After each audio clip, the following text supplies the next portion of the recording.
A science book on the New York Times bestseller list. And it didn't just come and go. Stephen Hawking's book, A Brief History of Time, has been riding that list for the past 15 months, making it one of the decade's best bestsellers. Now, this is a book that says that we may soon find answers to the questions that have been asked for millennia. When did time begin? What is the mind of God? What will happen to the universe? Now, as you'll see, finding those answers is hardly the author's only challenge.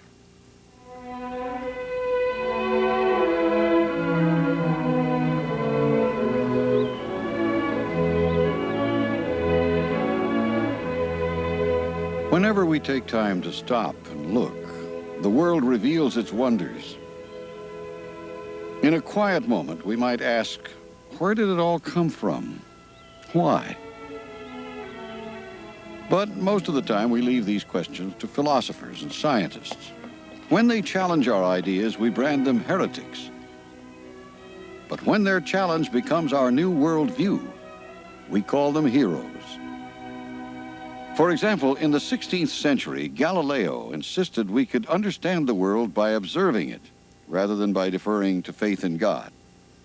His observations put an end to the belief that the Earth was the center of the universe. 100 years later, Isaac Newton destroyed the belief held in his time that the universe was static and stars were motionless. Then, at the beginning of our century, Albert Einstein showed that time passes at different rates according to how fast you're moving through space. Now, each one of these men had the genius as well as the courage to describe the world in radical new ways, and in so doing, they forever changed the way the rest of us see it. Now, meet physicist Stephen Hawking, who is taking us across another frontier. He is tackling science's most confounding puzzle. Where did our universe come from? How did it all begin? I want to understand the universe, how it came into being, how it will evolve, and why it is the way it is. At age 47, a professor at Cambridge University in England, Stephen Hawking has captured people's imagination around the world. Not only does he dare to ask questions many believe are unanswerable, but he has written a book about these confounding ideas that has become a worldwide bestseller. And he has accomplished all this while battling amyotrophic lateral sclerosis, Lou Gehrig's disease, a neurological disorder which has robbed him of the use of nearly his entire body, including his ability to speak. What's Dad saying? I was on New York Avenue. I was on New York. Okay, then I got an 8 right. Stephen's specially designed computer program, which stores words and letters for him to choose among, and the voice synthesizer that speaks the sentences he composes, have made possible even a game of Monopoly with his youngest son, Timmy. I will buy 9 houses. Sure then. This machine has been a great help. Before I had it, he could not understand me. I didn't know his real voice, because when he started to feel ill, he didn't talk properly, so I didn't really get the tune of the voice. But I think that the voice he's got now, that suits him quite well. Of all my children, he is probably the one most like me. He usually beats me with chess, and I usually beat him at Monopoly, so we're both quite good at something. The round-the-clock staff of nurses required to care for Stephen, and the 3 Hawking children, ages 10 to 22, contribute to a constant stream of household activity. This morning, for instance, Lucy Hawking is awaiting her father's reaction to the new car she and her mother have picked out. Has it got a stereo? What I was telling you about last night. It's got a radio. I've had lots of arguments with him, actually, I must admit. Lots of arguments when neither of us is willing to give ground. I think a lot of people don't realise just how stubborn he is. How much that once he gets an idea in his head, he will follow it through no matter what the consequences are. That he doesn't let a thing drop. Stephen Hawking's legendary willpower has helped him travel a great distance in the 26 years since his disease was first diagnosed. He was in college then, and he was told he had only 2 years to live. He turned away from his studies and spent his days drinking. He obviously was feeling very lost. The prognosis had been so shattering that it had destroyed a lot of his willpower. But Hawking survived beyond the doctor's predictions. And then he met a young woman named Jane Wilde. Refusing despair, they married and had their first child, Robert.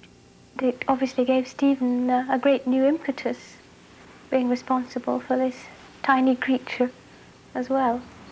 I think one of the things that Stephen determined was not to become a sort of professionally disabled person. And the idea was to put it in the background as much as possible, to give him a completely normal life.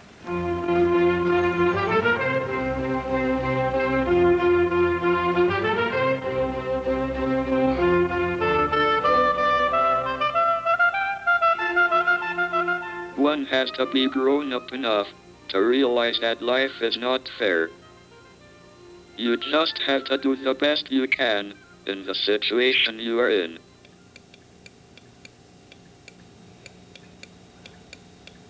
I get embarrassed when people say I have enormous willpower and courage.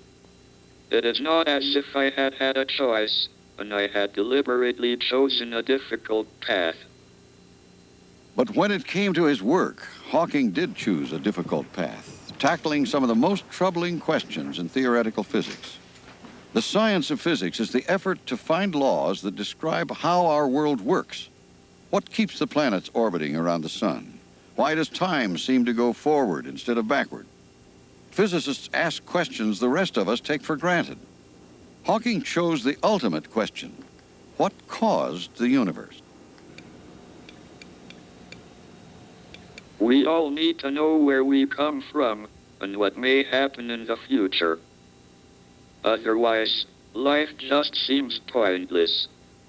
As a young PhD candidate, Hawking demonstrated his genius by asking and then answering the question, did the universe have a beginning? Was there actually a single moment in which everything began? Once Hawking proved there was a beginning, he asked his next question: what laws of science explained what happened then? But this question was considered impossible. Current scientific theories about the origin of the universe say that at a point near the very beginning, all the known laws of science break down and form a sort of barrier to our understanding. At this point, some say we have to either accept not knowing or turn to God. Hawking says no. Studying black holes will help to understand the beginning of the universe. Black holes are the one phenomenon of nature that may have similarities to the beginning of the universe. They are areas in space with such extreme gravity that everything drawn into them goes to a single point. It's a similar point of powerfully concentrated gravity that may have caused the Big Bang explosion that formed our universe. The more Hawking understands the laws that apply to black holes, the greater his chances of discovering the laws that explain the beginning of time. To understand how Hawking looks for these laws, it helps to imagine a balloon inflating. The surface covered with points that represent stars and galaxies spreading apart as the universe expands. Hawking runs the clock backwards, deflating the balloon, in order to study the first milliseconds of time. It's there he expects to find the initial conditions that will help explain all the laws of the universe. Scientists like to call this quest the search for the theory of everything. And Stephen Hawking is considered a leading candidate to help find and apply it. It is quite possible that we will find a complete unified theory by the end of the century. But it will take much of the fun out of theoretical physics. It will be like mountaineering after Everest has been climbed. Hawking likes the challenge of scaling the highest mountain, and he spotted another peak to conquer. He set himself the task of communicating these ideas to the lay public. I'm very excited about the discoveries that have been made recently. I wanted to share that excitement with the general public.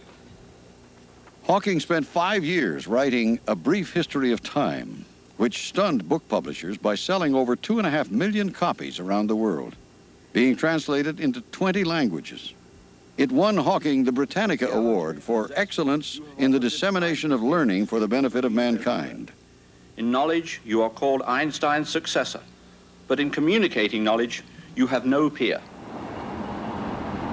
Earlier this year, Stephen Hawking traveled to the United States to share his current investigations with the growing numbers of people who have read his book and want to meet him. Because I'm one of Stephen's nurses, I'm preoccupied with trying to get him in as good shape as I can for what he's got to get through the day. We start off with the schedule and we never stick to it. People want to have interviews, they want him to read their papers, he wants them to visit their homes, he wants them to stop and talk. And he finds it difficult to say no. That's one of the wonderful things about him, that he doesn't say no. I'm making a telescope. Is the sky clear here? In addition to meeting with students at Brown University, Hawking is scheduled to give a speech which is open to the general public. Back, please. We're going to use these.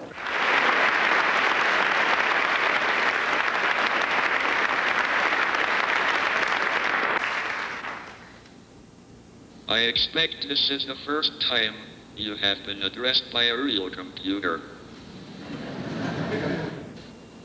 It seems that particles can fall into black holes, which then evaporate and disappear from our region of the universe. The particles go off into baby universes, which branch off from our universe.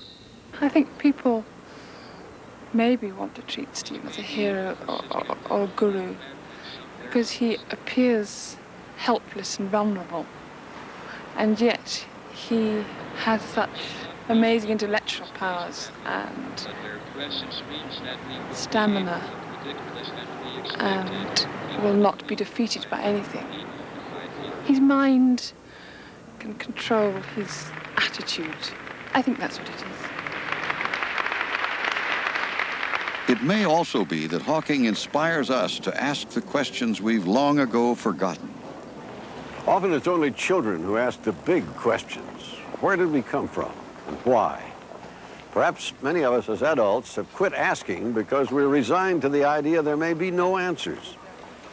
One reason Stephen Hawking is popular with ordinary people, non-scientists, may be that he has reawakened hope that we can find answers. Many scientists are reluctant to make reference to God, as though theological ideas are in direct opposition to scientific ideas. And yet you, a scientist, have invoked not only the idea of God, but the mind of God.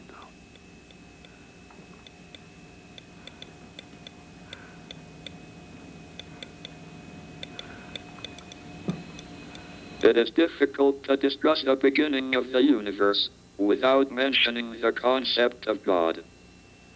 My work on the origin of the universe is on the borderline between science and religion, but I try to stay this side of the border. It is quite possible that God acts in ways that cannot be described by scientific laws. But in that case, one would just have to go by personal belief.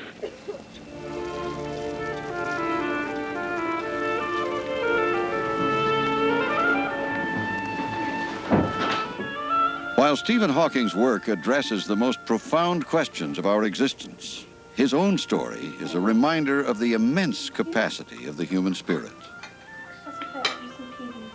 I always think, oh, he's going to be all right, because he's always pulled through everything that's ever happened to him. You can't help worrying about someone who's so frail. So I get quite worried when he goes away. In a sense, we've always been living on the edge of the precipice. And eventually you put down roots to the edge of the precipice. And I think that's what we've done. And we've done it really by not looking into the future, but looking in other directions around us.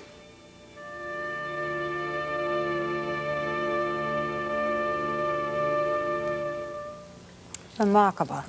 I would think this would be such a different